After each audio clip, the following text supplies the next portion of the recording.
warahmatullahi wabarakatuh. Selamat siang kepada bapak-bapak, ibu-ibu, dan saudara-saudara, terutama warga Dukuh Nogasari 2, Desa Wikirsari, Kapanewon, Imogiri, Kabupaten Bantul, Daerah Istimewa Yogyakarta. Sebelumnya, perkenalkan, nama saya Nazira Residia Ibnu Putri dari kelompok KKN AB .76.041.BTL. Nah, di sini kita akan mempelajari materi mengenai pelatihan pemasaran via marketplace Facebook. Pada bahasan kali ini ada topik bahasan utama, yaitu yang pertama membuat akun Facebook personal untuk bisnis, lalu yang kedua mengenal fitur-fitur powerful Facebook, dan yang tiga membuat konten pemasaran yang menarik dan mudah ditemukan, lalu yang keempat memahami kapan waktu yang paling baik untuk posting konten. Kita akan memasuki topik bahasan pertama, yaitu membuat akun Facebook personal untuk bisnis. Nah, di sini ada hal-hal yang harus dikelola pada Facebook personal ketika Anda akan menggunakan Facebook Anda sebagai media pemasaran, yaitu yang pertama ada nama. Di sini ada 3 nama powerful, yaitu nama utama, nama lain, dan nama URL.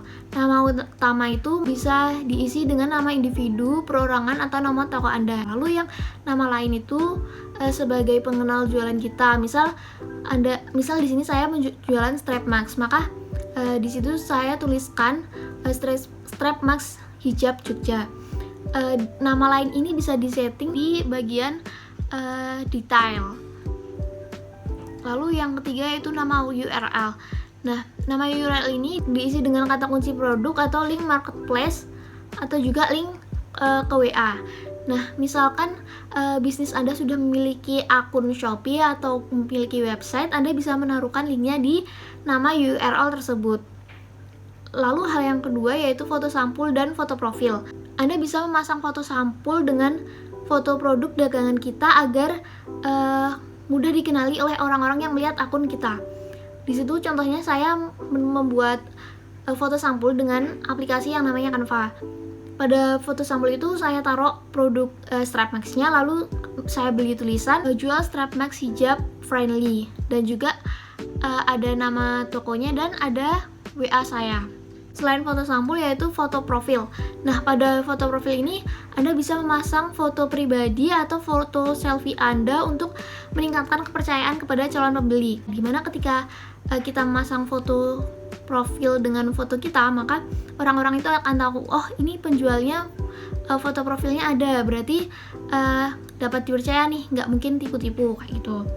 Lalu hal yang ketiga yang perlu diatur yaitu bio. Nah, tulis penjelasan singkat tentang produk yang dijual dan cantumkan kontak yang bisa dihubungi agar memudahkan calon pembeli untuk menghubungi kita. Nah, di situ saya contohkan jual strap max hijab atau non hijab, bisa grosir dengan harga lebih murah. WA ke 088 sekian. Nah, lalu selanjutnya yang nomor 4 yaitu pendidikan dan pekerjaan pada bagian tentang. Nah, Anda bisa mengatur bagian pendidikan dan pekerjaan pada bagian tentang dengan kata kunci atau spesifikasi produk yang ditawarkan agar dapat menyasar target kita, karena Facebook akan mengumpulkan orang-orang dengan minat sejenis sehingga produk kita dapat ditemukan dengan mudah oleh orang-orang yang memiliki minat dengan produk yang kita tawarkan. Di situ saya menuliskan bekerja di strap max murah dan pernah belajar di strap max Jogja. Lalu selain menuliskan kata kuncinya itu, Anda juga bisa menuliskan asal sekolah asli Anda agar teman-teman Anda mudah untuk menemukan Anda. Lalu yang kelima yaitu album foto. Nah, Anda bisa mengatur isi album foto dengan produk yang Anda jual. Album foto bisa juga dijadikan sebagai katalog sehingga calon pembeli dapat dengan mudah mengetahui produk-produk apa saja yang kita tawarkan.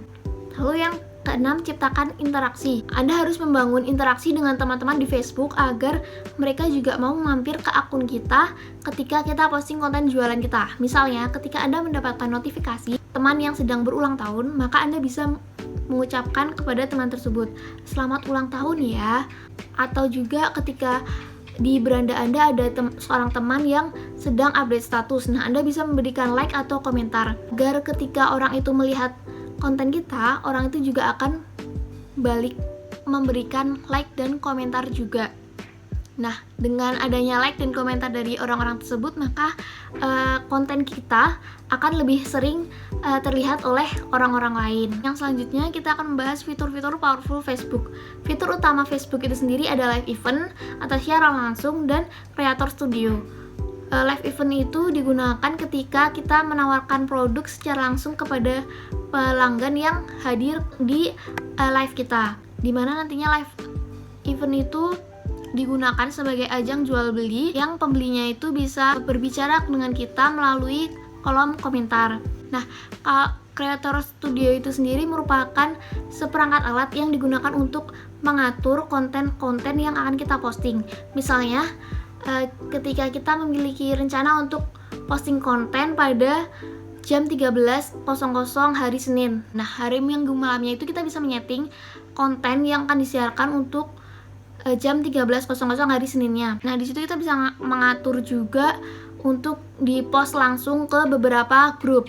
Jadi hanya dengan satu settingan kita bisa memposting konten itu ke beberapa grup dan ke beberapa waktu. Creator Studio itu juga bisa mengatur konten yang akan kita posting di Instagram. Jadi Creator Studio ini sebenarnya sangat-sangat memudahkan pekerjaan kita dalam mengatur jadwal konten yang akan diposting. Namun untuk Creator Studio ini agak lebih sulit dipelajari karena di situ banyak sekali alat-alat yang digunakan untuk memposting, sehingga kita harus mempelajari secara detail. Dan syarat dari Creator Studio ini sendiri, kita harus mempunyai fanpage yang sudah memiliki jangkauan atau engagement yang besar. Selanjutnya fitur Facebook Group. Nah, di Facebook Group sendiri ini, yang pertama Anda bisa join ke grup jual beli kota tertarget. Nah, untuk mengetahui kota tertarget kita ini nanti akan ada pada topik bahasan selanjutnya. Lalu yang kedua, Anda juga bisa membuat grup sendiri untuk menawarkan dagangan Anda. Lalu yang ketiga, posting dagangan kita di grup, maka otomatis akan masuk ke marketplace.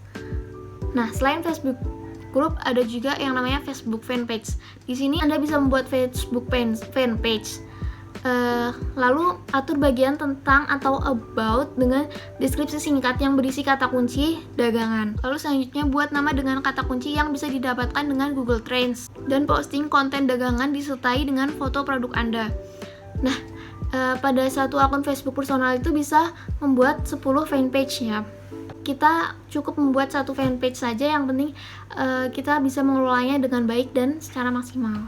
Nah, di situ sudah ada contoh-contoh screenshotannya. Yang pertama itu contoh dari grup-grup yang saya join. Saya sudah menganalisis melalui Google Trends. Nah, ternyata Strapmax ini sendiri lebih potensial di yang pertama Bali dan yang kedua di daerah istimewa Yogyakarta. Maka saya join ke grup-grup jual beli atau marketplace di daerah Jogja, Bali, Denpasar dan sekitarnya.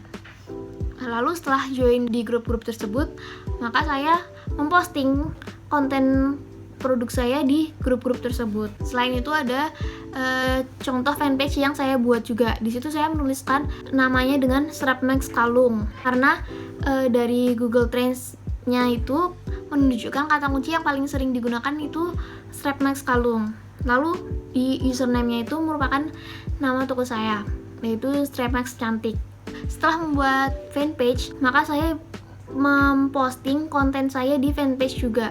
Nah, sebenarnya untuk mengelola fanpage ini tuh sangat mudah, namun kita harus pandai-pandai dalam mencari followers atau pengikut fanpage kita agar fanpage kita ini jangkauannya lebih besar. Nah, bahasan selanjutnya ini anatomi media sosial untuk membuat konten yang menarik dan mudah ditemukan oleh calon pembeli. Yang pertama yang harus dilakukan yaitu membuat username dengan kata kunci yang ada di Google Suggest atau Google Search related to di google.co.id. Lalu yang kedua, buat judul atau nama produk dengan kata kunci dari Google Trends yang URL-nya yaitu trends.google.co.id. Nah, untuk mengetahui kata kunci populer yang sering dicari oleh orang-orang di Google Trends itu sendiri juga bisa mengetahui kota mana yang paling potensial untuk dijadikan target penjualan produk kita. Karena dengan Google Trends itu kita bisa mengetahui orang-orang dari kota mana yang paling sering mencari produk yang kita tawarkan di mesin pencarian. Lalu yang ketiga, buat deskripsi dengan kata kunci dari Google Suggest. Nah, rumusnya dari deskripsi itu sendiri yaitu kata bombastis dengan 5 kata kunci, lalu spek produk atau kalimat penawaran, lalu nama usaha disertai nomor WA atau link web jika ada, dan selanjutnya 10 hashtags. Nah, di situ ada contoh analisis yang saya lakukan dengan Google Trends. Nanti bisa dicoba, dibuka URL-nya yaitu trends.google.co.id.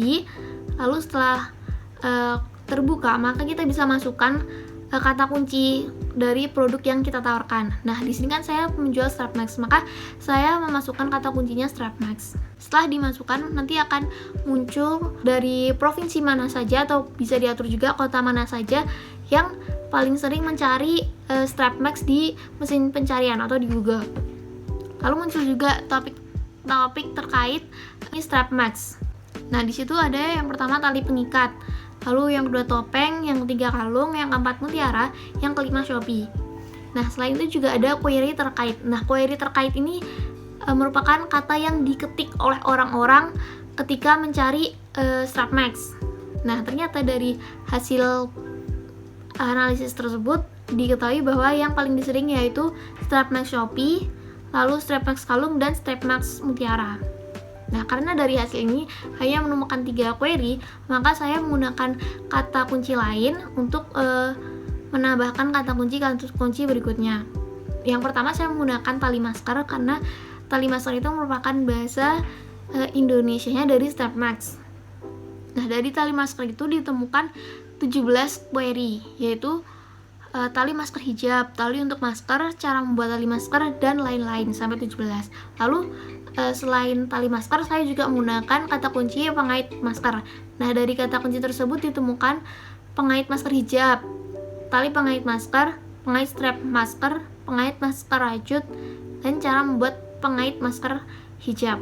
Nah, selanjutnya di situ ada contoh deskripsi yang saya buat dari produk saya dengan analisis dari Google Trends tadi. Di sini saya tuliskan kata basisnya yaitu Strap Max Shopee, Strap Max kalung, Strap Max mutiara, tali masker hijab, pengait masker hijab. Lalu kalimat penawarannya yaitu Strap Max hijab kekinian, desain cantik, kekinian, praktis untuk pengguna hijab, dan murah, harga termurah. Belanja grosir lebih murah, bisa untuk dijual kembali, dijamin nggak rugi, harga mulai 3 ribuan. Setelah itu saya tuliskan nama usaha saya yaitu Strap Max Cantik Jogja dan diikuti dengan nomor WA. Nah, di situ saya tuliskan nomor WA dengan link agar pelanggan itu ketika mengklik linknya akan secara otomatis masuk ke WA pribadi saya. Lalu selanjutnya di paling bawah ada 10 hashtags.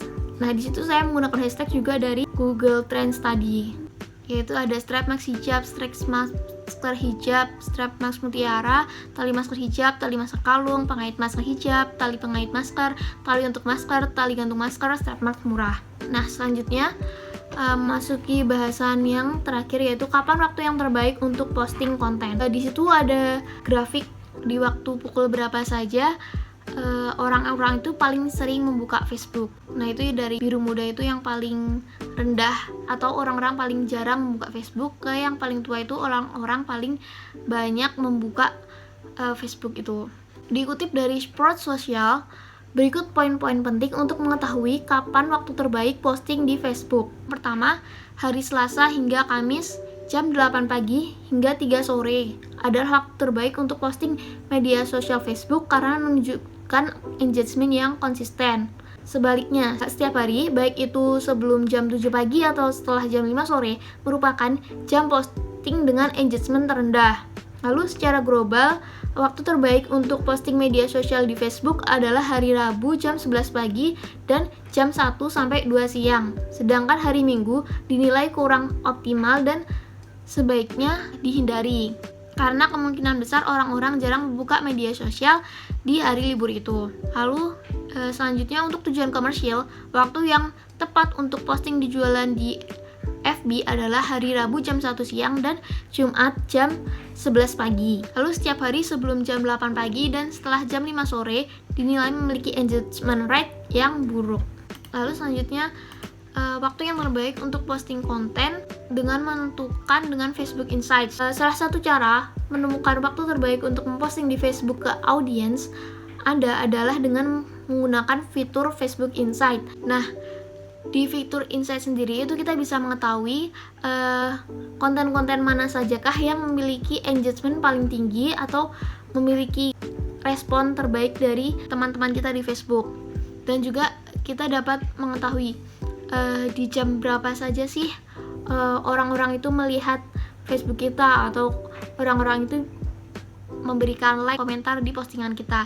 Sekian pembahasan mengenai materi pemasaran via marketplace Facebook hari ini. Apabila dari bapak-bapak, ibu-ibu, dan saudara-saudara ada yang perlu ditanyakan mengenai pemasaran via marketplace Facebook, bisa ditanyakan melalui kolom komentar dan nanti akan saya jawab sebaik mungkin dan sebisa saya mungkin. Ada kurang lebihnya mohon maaf. Wassalamualaikum warahmatullahi wabarakatuh.